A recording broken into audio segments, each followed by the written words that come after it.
Assalamualaikum dan salam sejahtera. Welcome back to EasyFast. Selamat kembali. Dan terima kasih kepada yang telah menekan tombol subscribe dan tombol loceng yang belum. Tekan subscribe dan tombol loceng ya. Okey, baik. Pada entry kali ini berkenaan dengan padu. Padu sekarang ni menjadi satu bualan hangat, reaksi hangat dan segalanya hangat berkenaan dengan padu ni. Ya. Dan sebelum aku nak mulakan apa yang aku nak sampaikan, suatu poll undian survey awam sedang berlangsung ya, dan saat video ni dirakam jelas menunjukkan yang tidak yakin dengan sistem padu melebihi daripada yang yakin. Majoritinya tak yakin dengan sistem padu.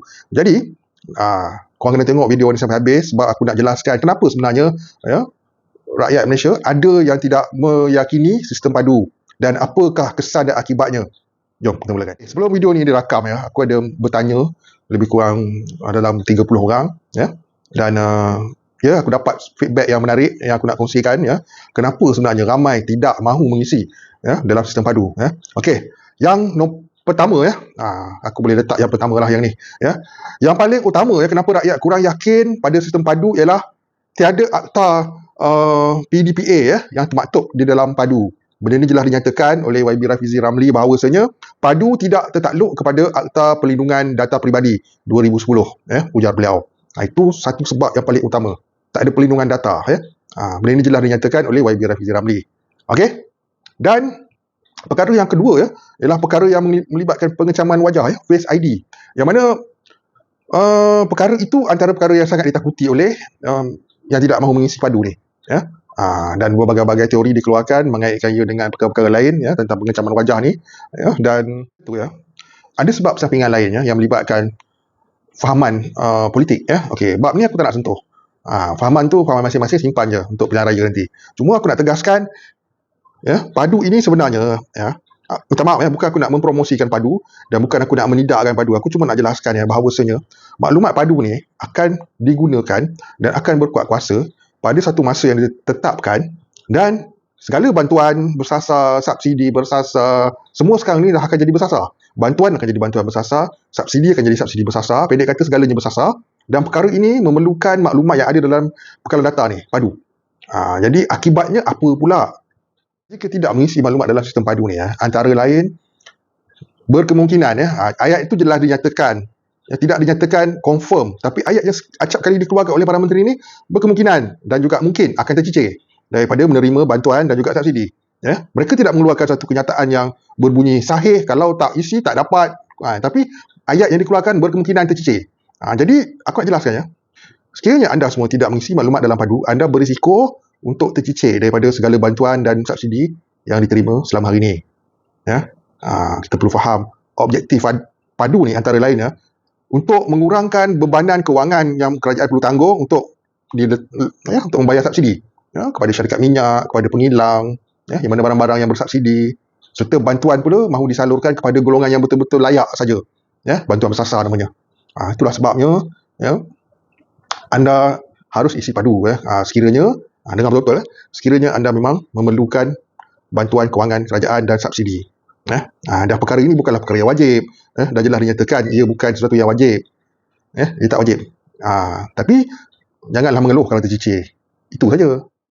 Harap semua fahamlah ya, apa yang cuba dilakukan oleh pihak kerajaan sekarang ini untuk menjimatkan kos untuk menanggung subsidi ya.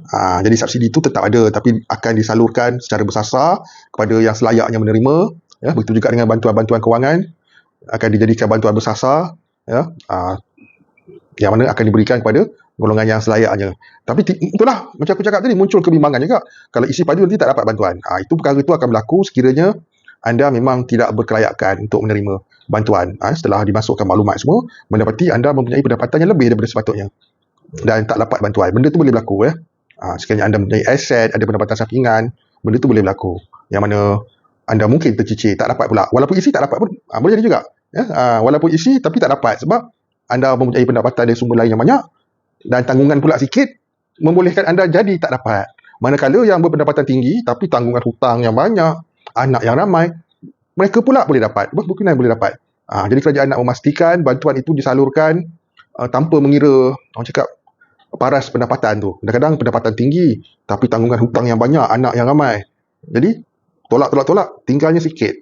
Lantas mereka layak untuk menerima bantuan dan subsidi. Manakala yang berpendapatan rendah pula, pada zahirnya rendah Tapi daripada sumber-sumber lainnya banyak. Jadi banyak dan tanggungan pula sikit. Maka golongan ni pula akan dikategorikan tak layak.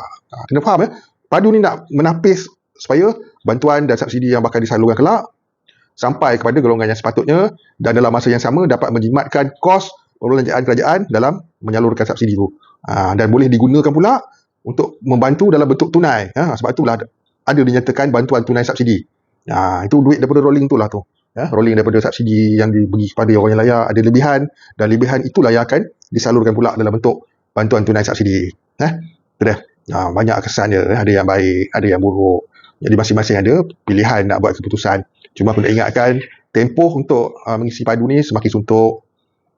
Fikir panjang-panjang, adakah anda bersedia untuk tidak menerima sebarang bantuan? Kemungkinan tu boleh ada. Dan seperkara lagi aku nak jelaskan. Tentang STR fasa 2 ni. Polisi kerajaan boleh berubah pada bila-bila masa. Kena faham. Sekiranya ada, sekarang ni tak ada keluar kenyataan lagi tapi sekiranya ada kenyataan yang keluar mengatakan kalau tak isi padu, tak layak STR langsung 2, 3 dan 4, maka itulah keputusan muktamad daripada pihak kerajaan. Pihak kerajaan boleh mengubah polisi pemberian bantuan ni pada bila-bila masa. So far kita tahu fasa 2 ni tak terjejas, tapi segalanya berkemungkinan.